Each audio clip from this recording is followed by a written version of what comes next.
ocean-themed car magnet as we pulled out of our place in Wellfleet to come here. Thought it was a sign. Good evening, everybody. I'm Jeff with East End Books, Ptown. We want to welcome you here tonight to our special event, Laurie Gwen Shapiro and the Aviator and the Showman. Just a couple of items to let you know. One is our next event that we have is an off-site event on Friday, this Friday at 5:30 p.m. at the Commons.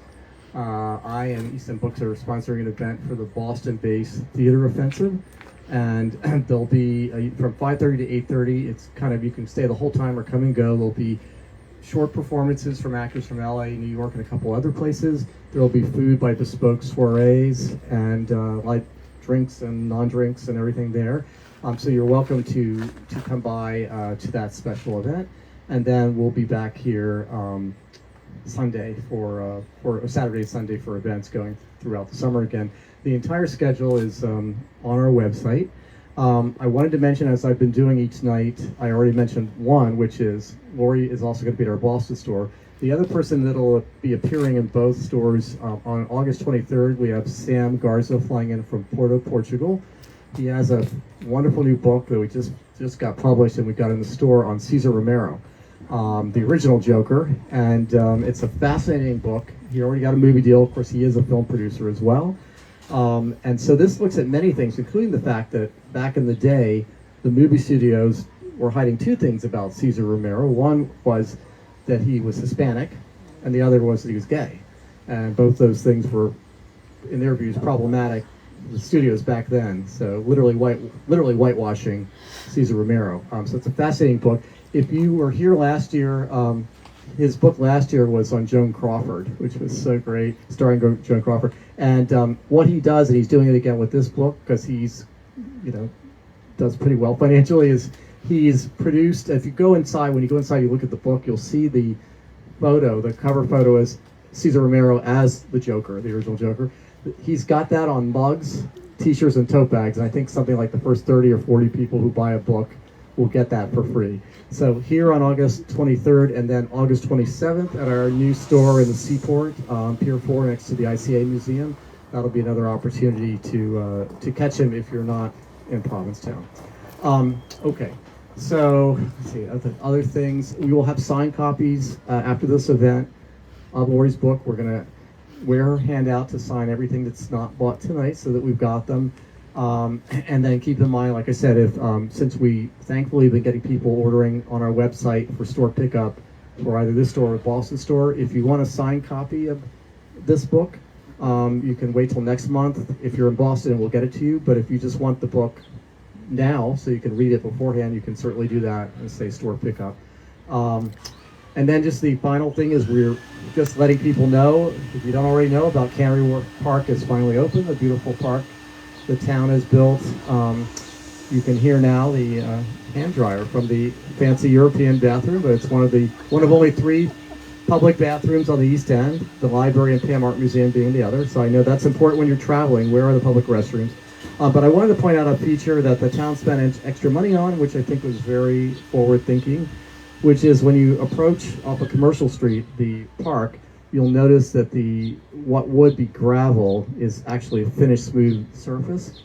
So that means that it truly is handicap accessible and accessible for families with strollers, because the other feature that's pretty great about this is that they have special ramps to get down to the town beach, again for families with strollers and people with handicap issues. So I think that's important and something to mention. So this is one of the parks where you can come with all of your family and friends to enjoy it because you have full accessibility to it. So Laurie, when did we last see each other in person? 2019. And that was for? The Stowaway. That was my first narrative nonfiction book. Wasn't my first book, it was my first narrative nonfiction book. I used to write wacky fiction when I was a young person. I have a full bio of this wonderful woman on our event page on the website, but I just did want to mention, and I'm going right to the book flap, because what happens, and you probably encountered this, is that a lot of times if the publicist doesn't send updated bio information to the bookstore is pulling it off of like Ingram, the larger book distributor, or somebody else, which a lot of times it's not updated because the publisher is the one that does that. So Laurie is an award-winning documentary filmmaker and journalist whose writing has appeared in The New Yorker, The New York Times, New York, The Daily Beast, Slate, and many others. She's the 2021 winner of the Dan History Article Award for her New Yorker piece, The Improbable Journey of Dorothy Parker's Ashes. That was a great piece. And let's see, and gold medallion winner in the People's Profiles category for the, I won't That's say the that. oldest, for the Silurian, that's the oldest press award. The oldest press award, good, because I'm terrible with pronunciation. She's the author of The Stowaway, which is mentioned a bestseller and an Indie Next selection. She's an adjunct professor at New York University's Arthur L. Journalism Institute in the graduate program. And the Indie Next program, by the way, is the American Booksellers Association version of like the New York Times list. And what you find, and that comes out early, oftentimes we find that a lot of the books that get selected for that list, in fact, end up, we call it jumping the shark, getting onto the New York Times list. I think this one is it already on there? It's on some lists, Yeah. but it's selling very well. I fell in. Great. Well, it's so great to see you in person after just social media seeing you since the last time. It's thrilled to have you here, and we'll be thrilled to have you in Boston as well. And without further ado, we'll turn it over to Laurie Gwen Shapiro. Thank you. I'm so excited to be here. Just so you know, I think I would like to start, instead of reading from the book, I like to read from my author's note, which will explain a lot of where I came from. And then what I would love to do, since we have such a nice intimate crowd, is we can go into questions. Everybody knows Amelia Earhart. It saves a lot of time. Because The Stowaway was about a young man. It was a book for adults, but it was about a young unknown stowaway who jumped in the Hudson River and swam to Admiral Byrd's ship going to Antarctica. And I did go to Antarctica to research that, but that was a man named William Gronsky. Nobody knew who he was. And I spent a lot of time explaining this. But Amelia Earhart, I hope by the end of my discussion and conversation with everybody, you will know a little bit more than you think you knew coming in. Because I certainly didn't know a lot about Amelia Earhart when I started this project, which might surprise people. How do you get a book deal about someone that you don't know? And that is where I'm going to give you my author note. It's not that long, it's 3 pages. Sex, violent death, and mystery. If your life has one of these things, people might be interested. If it has 2, now you're tabloid fodder. If it has 3, you're Amelia Earhart. Because of these titillating elements, more people have gotten Amelia Earhart wrong than perhaps any other person in the last century. Wrong facts about every single aspect of her life. Wrong conclusions about her personality, her career, her goals, her sexuality, and her disappearance. My first encounter with Amelia Earhart was through a squeaky clean scholastic biography that my mother helped me choose from a flyer in 3rd grade. I'm sure we all remember those flyers. I was wowed by her story, and I well remember my dad's admiration for Amelia when we all discussed her at dinner. I was very grateful to have a feminist father, by the way.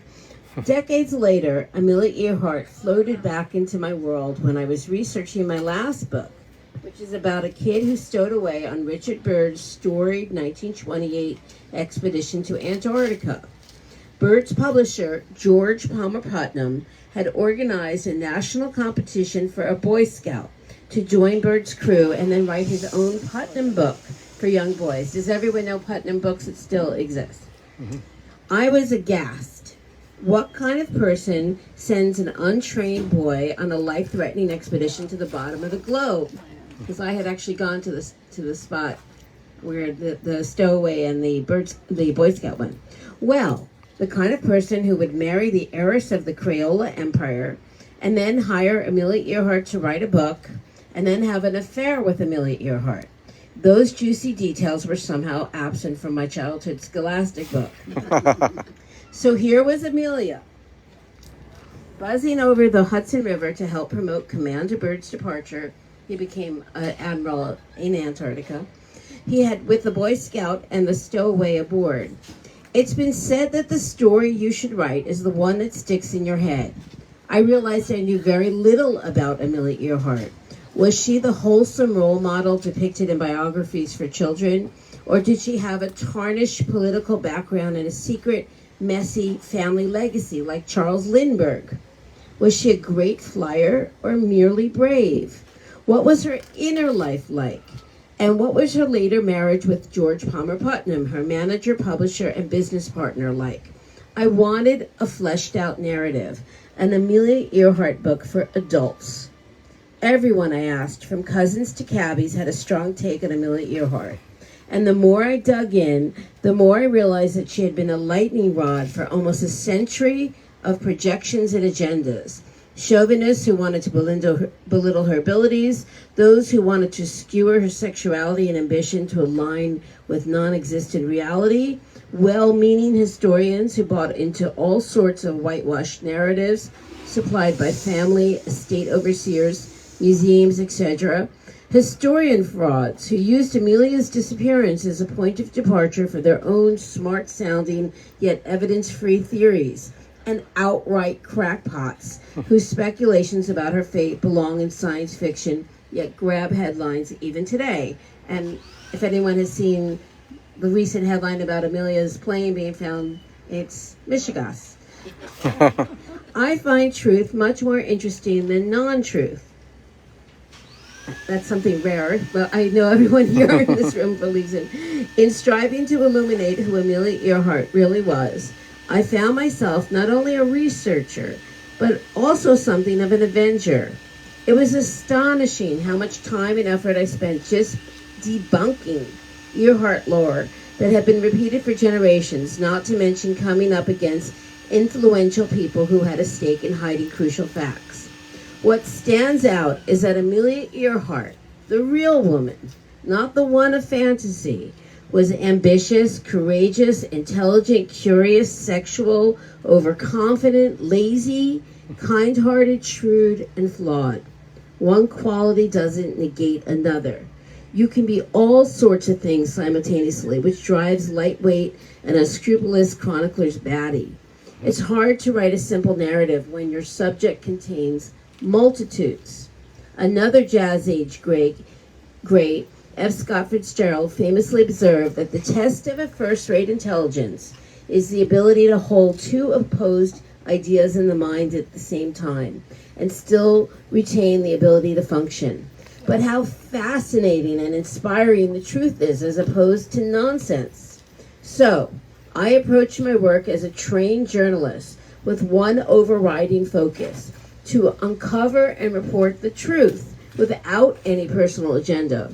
And the truth will lead you to how Amelia Earhart's story is deeply intertwined with that of George Palmer Putnam, once a bold-faced name who continues to fade from memory as the years go by, all while Amelia Earhart's legacy rises.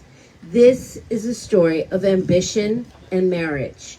Amelia Earhart and George Palmer Putnam together exploited the freewheeling climate of the Jazz Age and the more sobering Great Depression for their personal gain, but at the same time inspired countless young people, especially young women, to fulfill their own ambitions.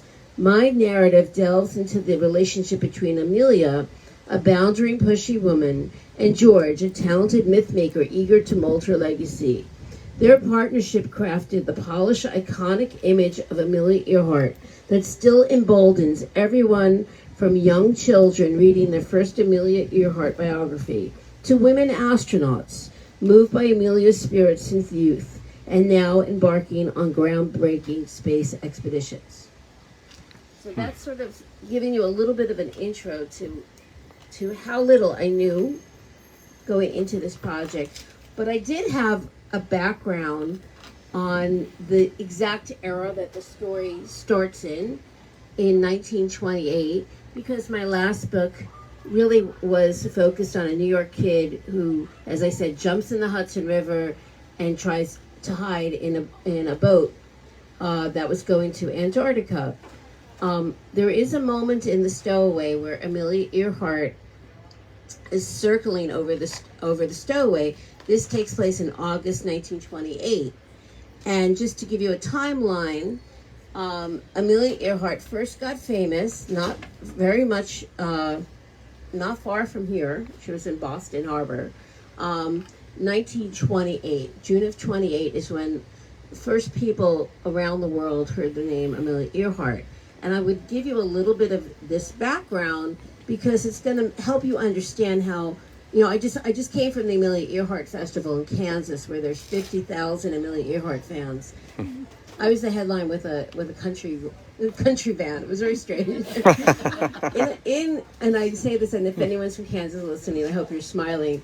In Kansas, I make it more of a Midwest story, but when I'm on the East Coast, I gotta say, in my mind, it's really a story that takes place in New York, a little bit of Boston helps into it, and it's a media creation. That's not to say that Amelia Earhart herself is a media creation, but as I said, the Amelia Earhart that we know came about because of two people. And to bring you back to 1928, so this is June of 1928, and times are good. It's the jazz age. There's a lot of money to be made. And to tell you why Amelia Earhart became a valuable person to George Putnam, we have to go back to 1927, when there was a gentleman named Charles Lindbergh who took up a French restaurateur in Lower Manhattan. There was a part of near Washington Square Park was very French, and he was a man named Ortier, and he had a restaurant. And he said, for 20 years, whoever can cross the Atlantic alone, I'll give you $25,000. Or you could check the fee if it's give or take. And that was a lot of money back then. And people failed trying. And one day, Charles Lindbergh saw a newsreel and said, he was a mail pilot, and said, I could do that. And he comes out of nowhere. The person he replaced as the most famous man in America was a man named Richard Byrd, who lived in Boston, who was an explorer. And he wasn't a pilot, but he was very good at organizing and very good-looking man. He was related to the Byrds of Virginia. And he had organized an expedition to the North Pole and was supposed to fly over the North Pole and did not have a film crew. And he claimed that he was the first to fly over the North Pole with a pilot. He wasn't flying the plane. And the second he got back to New York to the Explorers Club, people started to doubt it. But he got a ticker tape parade. He was the most famous man. People like the Stowaway worshipped him. And he assumed that he was going to win the Ortiz Prize because he wanted to show that he had the chops. People were doubting that he did the North Pole. He lost. Lindbergh had the biggest ticker tape parade of all time. There's nothing that will ever be in New York. And also 1/4 of Americans got to see him at the same time. He did a big flying tour. He had a ticker tape parade. And George Putnam, who will come into this story, was a publisher. And he was from a very genteel 1800s publishing firm, G.P. Putnam and Sons, which was like Doubleday. These were the very elite firms. And there were Jewish firms that were coming up, like Viking, like Random House, like Simon & Schuster. Jews were not allowed in any of these publishing firms, and they were publishing more interesting people, to be honest. They were coming to places like Provincetown. They were experimenting, and they were having tremendous success. And Putnam was the nephew of the owner. There's a lot of Putnams in the story, and he was trying to push Putnam into the 20th century through aviation. He also was able to place material into, he was a hustler, and he got some material to Paramount, and there was a film that was made called Wings. Has anyone ever heard of Wings? So this is a lot of history, but this will really explain how Amelia Earhart comes on the scene.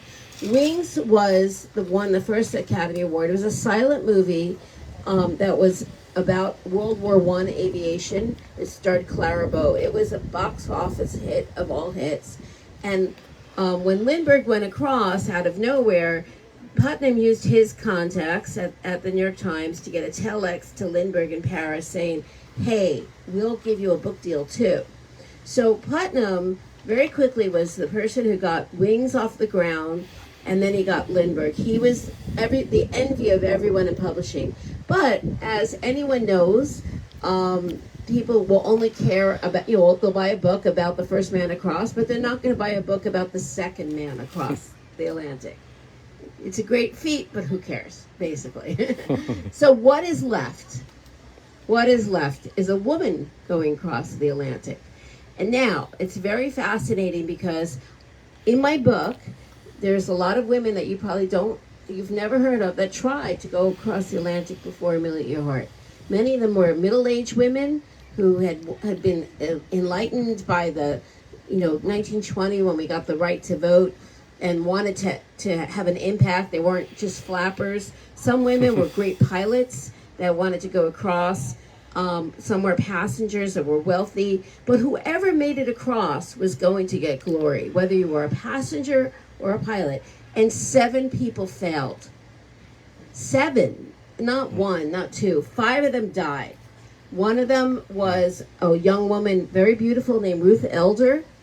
Very gorgeous. She actually did know how to fly, but she was, they near Portugal, the plane went down and she was rescued and she became a silent movie star overnight.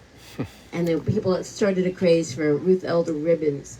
So you could actually become very famous overnight. This is the era of flagpole sitting, stowaways. I wrote a piece for the New Yorker once about the stowaway craze of the 20s. People used to stow away just to get into America, but if you could stow away, you could have a film deal the next day. I mean, this is how the 20s worked.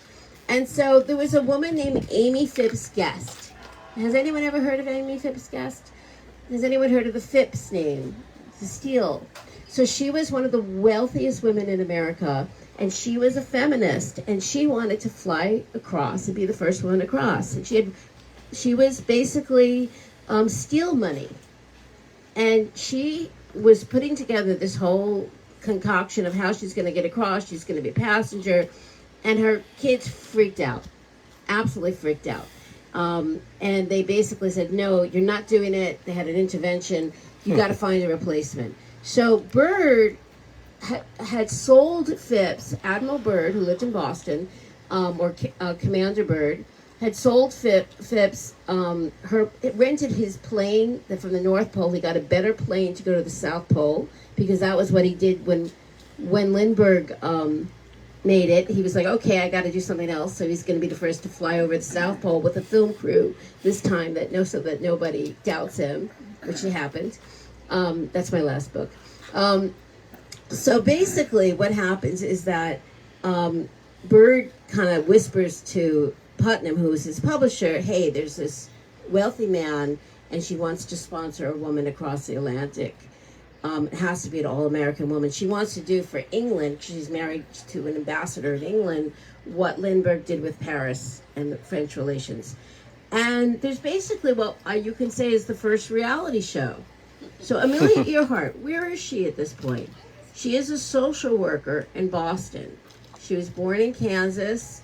Her father was a railroad lawyer.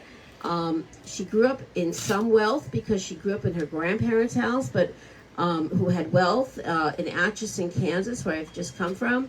Her father was an alcoholic, very brilliant man, but an alcoholic. And because of that, they were always moving. Many people who have had any alcoholism in the family knows it made her very, private person. But she did have this extreme poverty and also the extreme wealth from her grandparents, who hated her father, who wanted to keep him out of the will. That was her mother's father's, was a millionaire. And when you go to Atchison, Kansas, which is a small city, it's the nicest house in town, is where Amelia Earhart lived with her grandparents. But she goes to Columbia University to try to be a doctor. It's not working. She tries a million different jobs. She's basically someone who has grown up. She was born in 1897. She is a feminist. She's a member of Alice James' organization. I don't know if anyone saw Suffs on Broadway. She's a militant feminist. She's pushing for ERA. And she is 31 years old when George Putnam contacts her. She did fly at one point, but by 1928, she had become a social worker who's a hobby pilot. There's not a lot of paths for women to make money in aviation because all the men would have the hours from World War I. And there's just nobody's hiring a woman. So the way forward for women in the jazz age was to be a social worker. Does anyone know Frances Perkins? That's the path that she admired, and she was actually got a very low-paying job in Boston, but she could fly, which is kind of a cool side gig, and she would drop pamphlets for the social work picnics all over Boston, and she was rising. She didn't have a lot of money, but she was rising as a board director. And so she was an all-American woman. I mean, this is sort of like a little bit of eugenics, which we're going to get into it, in the book, because she couldn't be any kind of woman. She had to have the right look. We'll skip over the eugenics. You guys know what happened in the 20s. So basically, when she is discovered, there was a man named Hilton Rayleigh who was in Boston, who was a very big PR person, and his side projects would be to promote these expeditions like Bird and Amelia Earhart. And he was good friends with Putnam. He also couldn't stand Putnam. I don't know if you've ever had a friend that's just so much trouble, but when he's on, he's really entertaining, but he could be just trouble. But he was told about this search, and he made it his mission. I'm going to find this lady. And he found out about Amelia Earhart in Boston. And Putnam wanted her right down, and she went down to New York City in June of 1928 or May of 1928. And not only did he want her to fly, he was besotted with her. He was married to the Crayola crayon heiress. He had been married. She was 10 years older than Amelia. The marriage was very stale. She had the money, even though he was in the publishing firm. That wasn't where the money was. It was with Crayola crayons. And she was having her own affair, to be honest. It was the 20s, anything goes. They were in a dead marriage, basically. And he was just absolutely besotted with Amelia Earhart. And he gets her in Boston. He gets her in the Copley Plaza Hotel. Does anyone know that hotel? Yes. And that's where she was. At first, she was stashed there, and they're trying to get everything in order. They're pretending that the planes are going somewhere else. They're to do with the Bird expedition. Eventually, Richard Byrd brings her to her house, and his wife Marie is there. So she's secretly hidden in Boston. And then there's a big announcement that there's a woman racing across the Atlantic. And there's another woman that's racing across the Atlantic named Mabel Bowl at the same time. Whoever gets there first is going to get a lot of attention. Mabel Bowl was what they called the Queen of Diamonds. She was very, very wealthy. She had been impoverished as a young person, and she married an older man. He died, and she had all the money. And so she had a whole shtick where she had, diamonds on her trip, and Mrs. Phipps hated her. I happen to love Mabel. I'm like, go. People hate anyone with ambition. And I say in this book, this is a story of ambition. Amelia Earhart, by the way, is just as ambitious. When she met Putnam, he started to tell her, you cannot be ambitious. Sort of like Hillary Clinton being told that she has to bake cookies now. You can't mention Alice James. You can't do this. You can't do this. You got to smile more. You have to say, oh, it was nothing. I was nothing more than a sack of potatoes on this trip. And she basically has to tamp down her ambition. But one thing you should know about Amelia Earhart, and I can tell you how I know this later on when we have time, is she's super ambitious. And that's okay. I mean, that's not the Amelia Earhart that we're told about. We're told about a brave Amelia Earhart, but we're not told about someone who's plotting and doing things. She's just that way, And so anyhow, she gets across the Atlantic. She makes it. She's super famous, and it actually really upsets her because nobody cares about the men that flew the flight. They only care about Amelia. She gets a book deal with Putnam. She's famous overnight. There's a ticker tape parade for her and the men, but nobody even looks at the men. And she's thinking, I gotta fly myself. And she becomes obsessed with flying the Atlantic herself. Meanwhile, the marriage, the 20s is going on. And this is no shocker to anyone, something big happens in 1929, the stock market crashes. So in this story, we follow what's basically, Putnam made her into a millionaire in the 20s, and now they have no money. She's scammed out of the money. He's pushed out of his family firm. His wife wants nothing to do with him, and she doesn't really need him because she's got Crayola crayon money. You know, less needed if you have that. People were still using crayons in the Great Depression. So what they have at this point is a secret romance, because Amelia and George were having a sexual relationship in the beginning. And, you know, she's also dating other people. She's dating a lot of other people. And I know this because while I was researching this book, I was looking for archives and people hadn't ever tapped. And I came across the archives in the University of New Hampshire that included Hilton Rayleigh's perspective. Now, Hilton Rayleigh was there the whole time. So he was, no one had ever looked at this. Most of the archives have been used. They're at Purdue University, donated by George Putnam. He married 4 times with his third wife. Didn't want to have a ghost in the marriage. So a lot of stuff went to Purdue. Her sister, who lived in Medford, Massachusetts, anyone here from Medford? She gave a lot of stuff to Radcliffe, which is now part of Harvard. So those are the 2 big collections. So the nice thing about having a mainstream book, like a Viking Penguin book, is there is a good advance. It's different than an academic book. I'm not beholden to anyone. I don't have to put in for an application. If I just spend the money, I'm screwed. You know, like you have to use the money. You get a lot of money up front, and it's going to last you until you could be a couple of years before you get paid again. And so I decided to turn every page, as Robert Caro would say. I wanted to look at everything. And I found some incredible hits right away with insiders. But I started to hear about tapes. I heard a rumor that there were 200 hours of tapes that were taken in 1970 by a gentleman who was trying to solve the mystery. But what he did is he was interviewing everyone who knew her. And I just thought, wow, if I could get those tapes, I could hear many of the people that I'm writing about talking off record. And I started to try to track them down. It took years. And finally I realized there was a gentleman who had recorded them, had died. His name was Elgin Long. He was an airline, sort of like the Columbo of the air. Like I know his voice so well because I listened to 200 hours of his voice. It's like, you know, we don't really care who Amelia Earhart is, but, you know, what do you want to tell me a little bit about her? You know, he didn't want to know where the plane was. But this was very useful, and eventually went to the Smithsonian Institute, and it was not digitized because it's the pandemic. There's no staff. And I'm flying down to Virginia as much as I can with a mask on, trying to get my face in there, because I realize that whoever gets those tapes is going to hear 200 hours of insider information that no one has ever listened to. Because he kept this information. He didn't think her personal life was very important.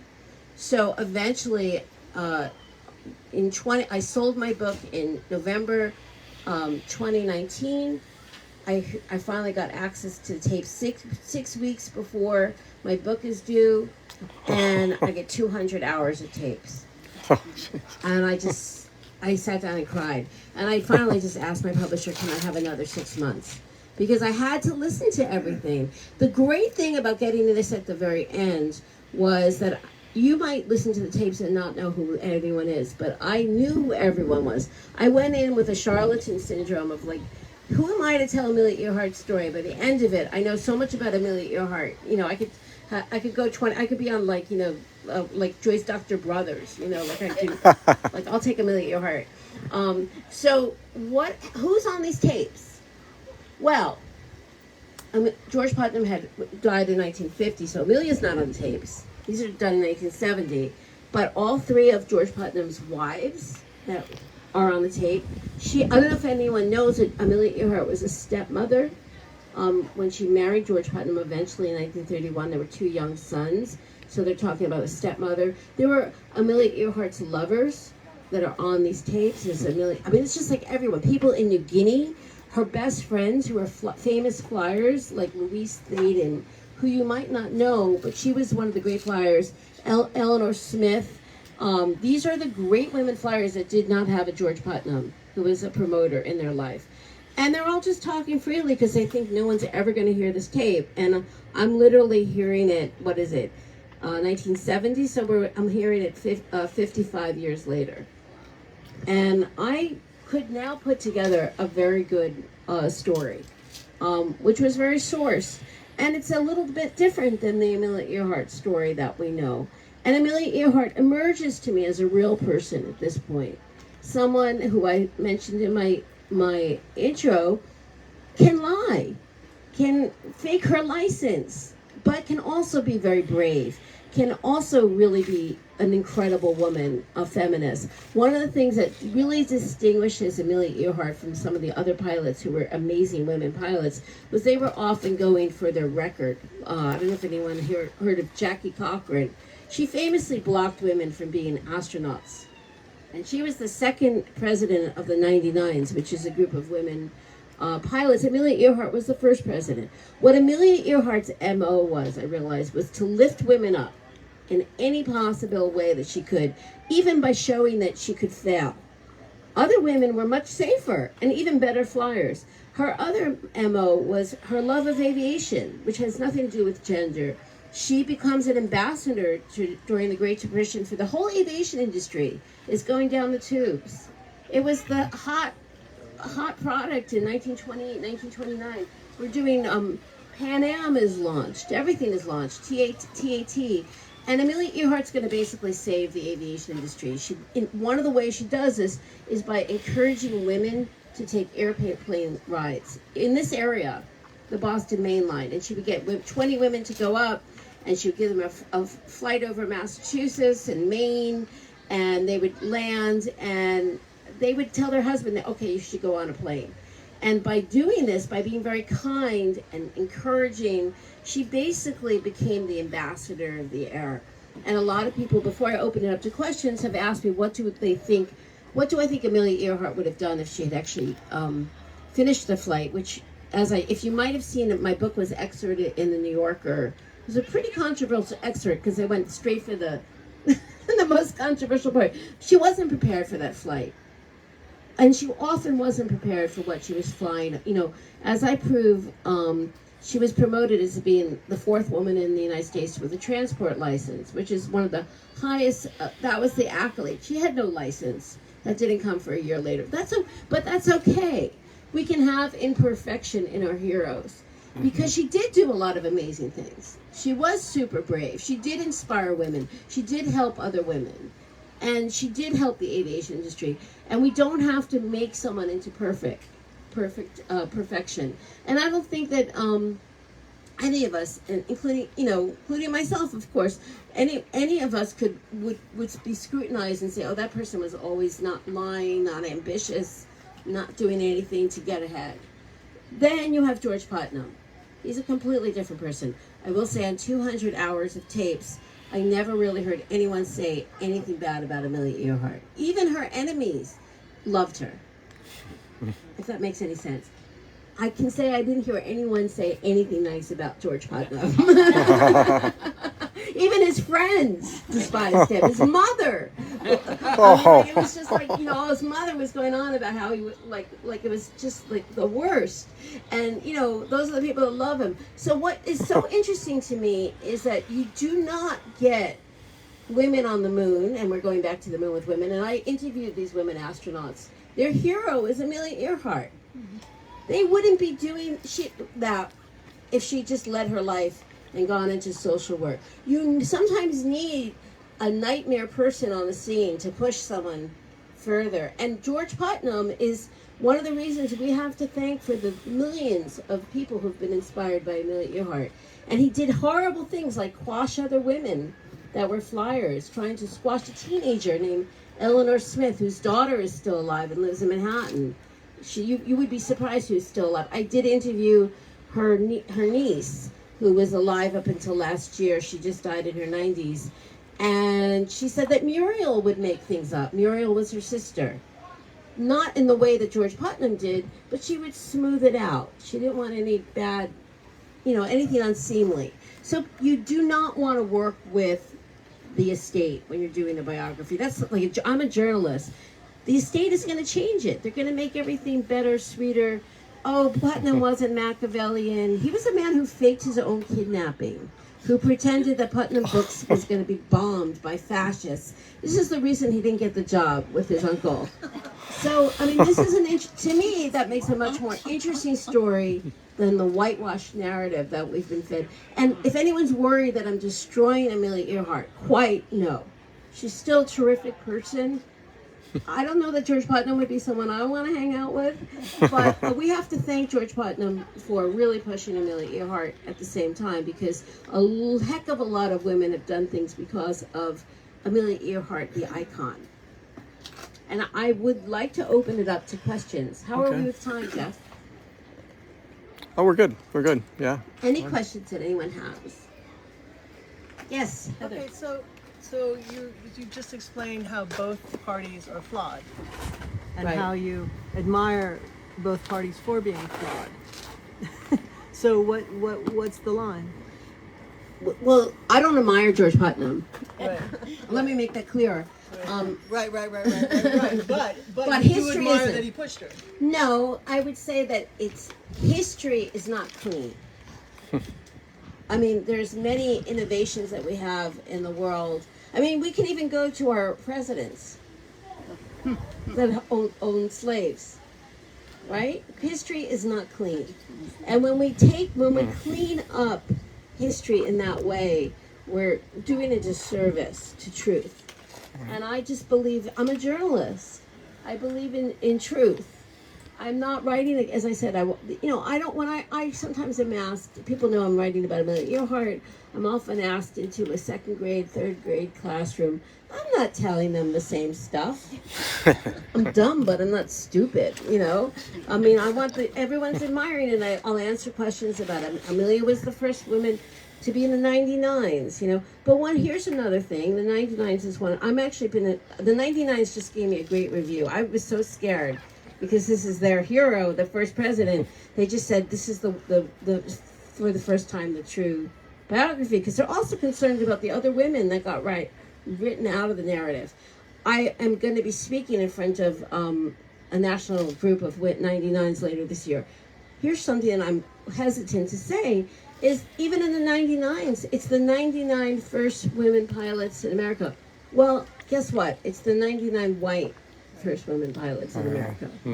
Now, do you go to the 99s organization and say that? I mean, you might, but it's like history is not clean. But don't you want to know that?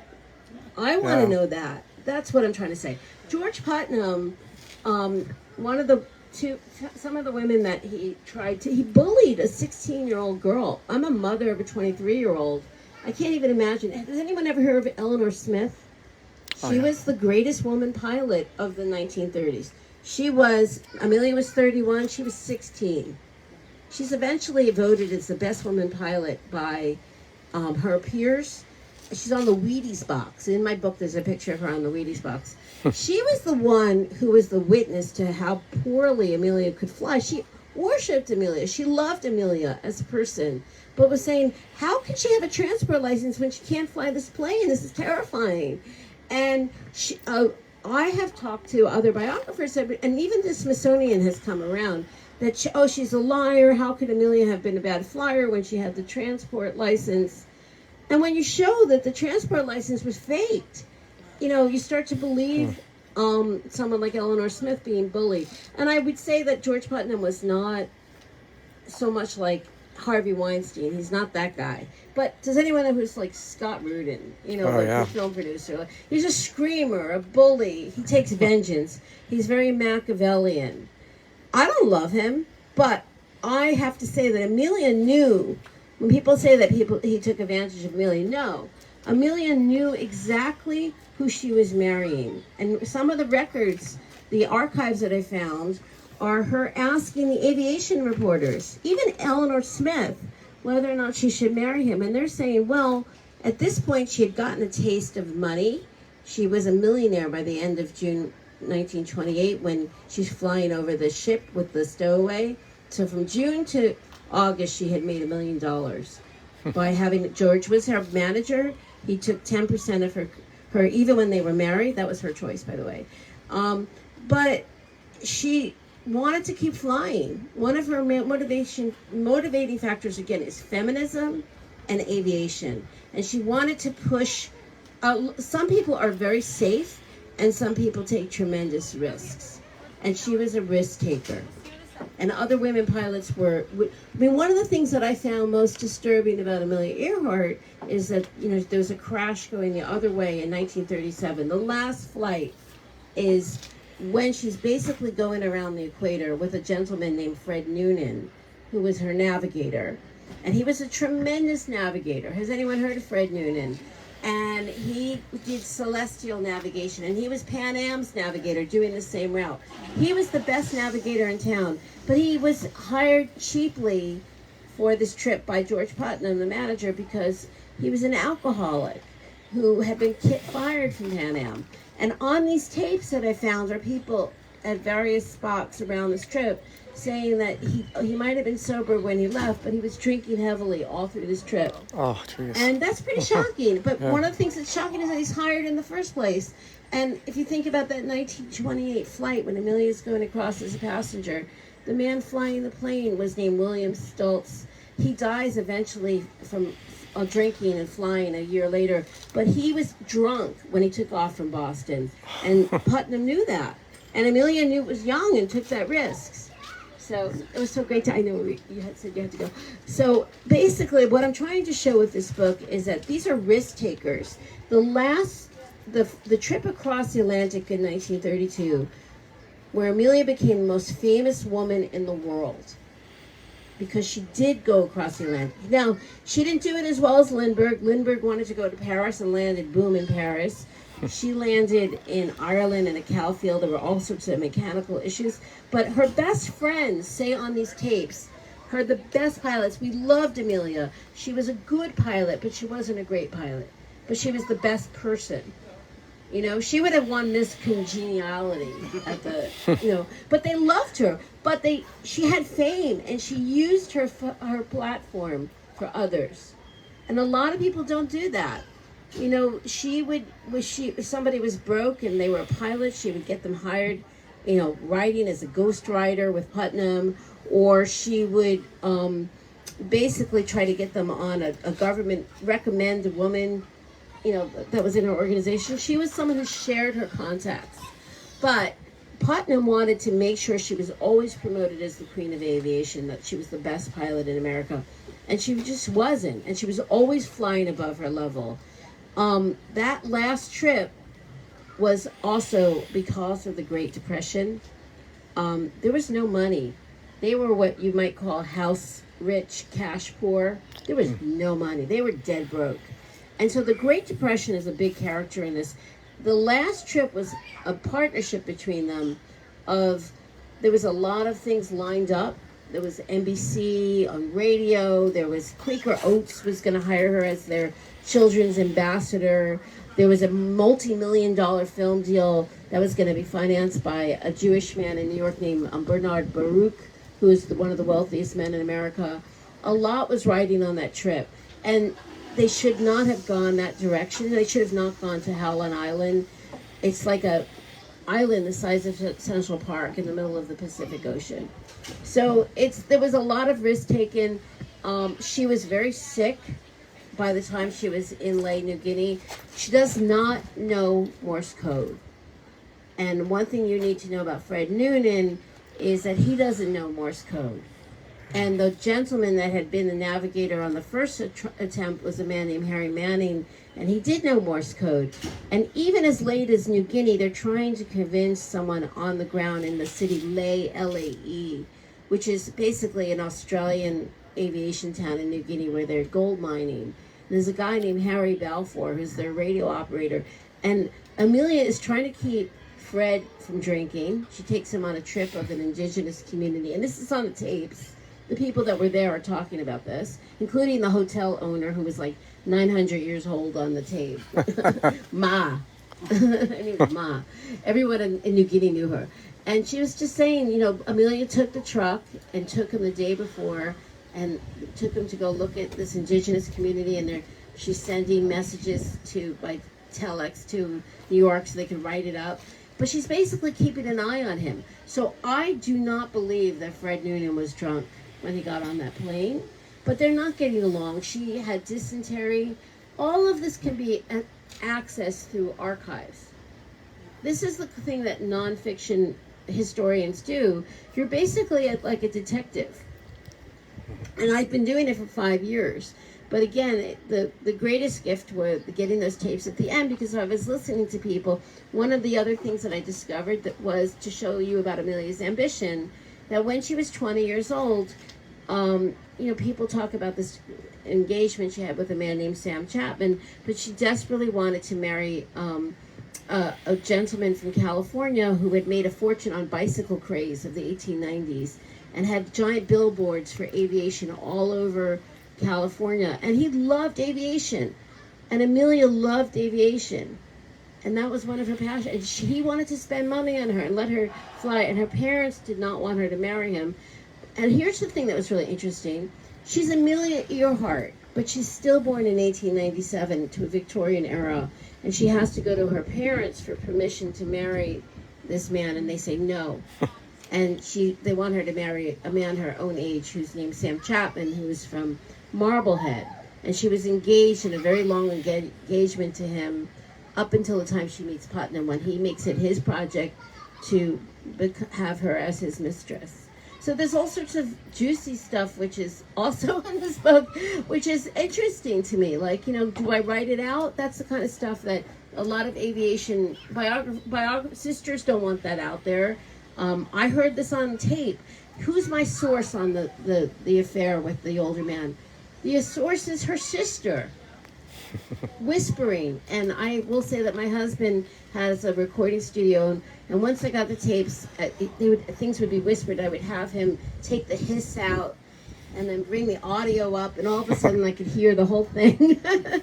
And I was like, wow. But these tapes were not taken for that reason. They were trying to find clues of many people since around 1960 have just been obsessed about how Amelia Earhart disappeared. And there's all sorts of wild theories that are based on racism for a great part. A lot of men were connected to Pearl Harbor, and there's a hatred of Japanese, and the Japanese were actually trying to help find Amelia Earhart in 1937. And in 1941, her death becomes very useful propaganda. And there's a movie starring, called Flight for Freedom. And it's a propaganda film about a character based on Amelia Earhart being a spy. And that's where a lot of that starts.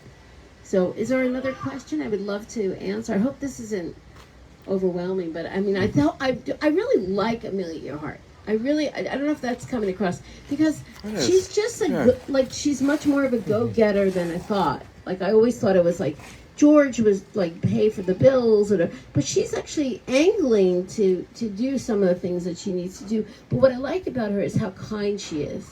By all accounts, she's a very kind person and very good to other people. And that's the thing you want to hear. I did not want to hear, I didn't want her to be, I will tell you one thing, that some of her political and views shift as she gets older, and that's what you want to hear. The 1920s, no one's great. Everyone believes in eugenics, even in the black community, light skin versus black, darker skin. She believed in eugenics. I mean, there's no way around saying that. However, in the 1930s, I found archives in the Eisenhower Library where Jackie Cochran, who's going very much to the right, is complaining that she loved Amelia, but she got all caught up on civil rights with Eleanor Roosevelt, and she's arguing with people about black rights. And so all of a sudden you start to see that she has growth. And that's what you want to see as a person writing a biography. If you look at my father, who I love very much, who lived with me, he died in 2020. He knew I had sold a proposal, but he was a Democrat. He was a very good person. But his whole view on even said gay marriage, by the end, he was like, fantastic. That's not the guy that you would have met in 1965.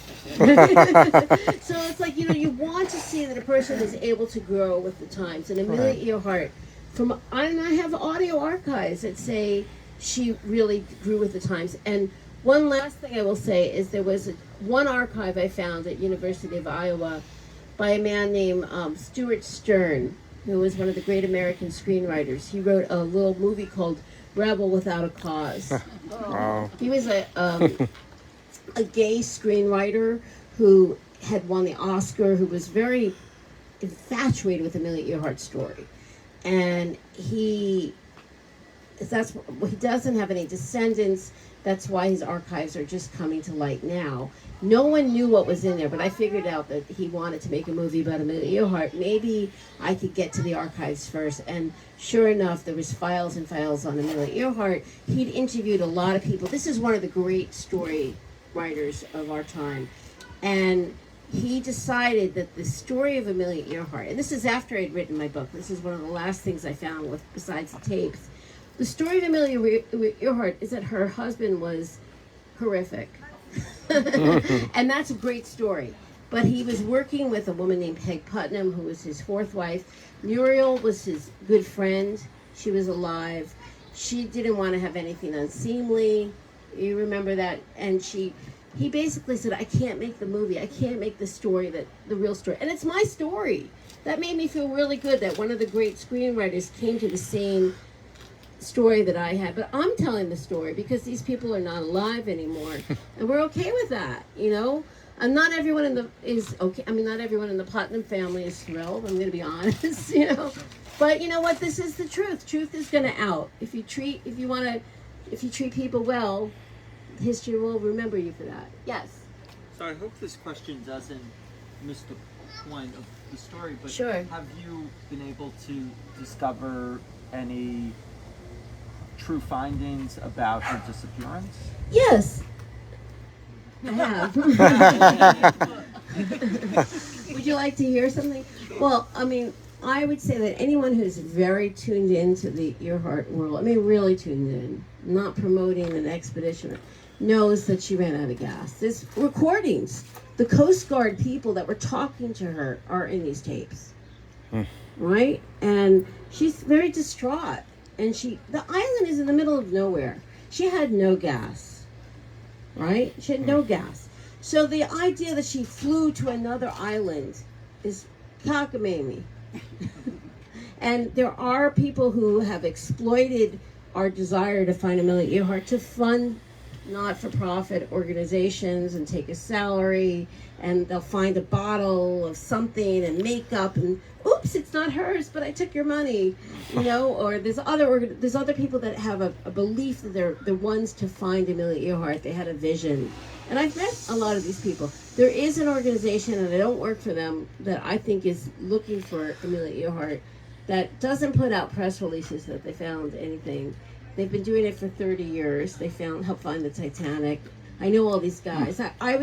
Remember last year there was someone that said, we think we found Amelia Earhart's plane. I was quoted for that article. What they cut out of the article was but it's a rock. And a year later it was a rock. Because I'm getting it from these people that are experts. There's the one that's in right now, I think is probably a log. By the way, the one that's floating around. Where do I think she is? I will tell you, I think she's about 24 miles northwest of Howland Island in the Pacific Ocean, and it's very deep. It's not the Atlantic. It's like if you search one spot, it's like a pinprick. You have to know how deep it is and how big and wide. And one of the good things is, so organizations like Nauticus, which is the group that I was talking about, that are really legit. They find things. Even for the government, they find it.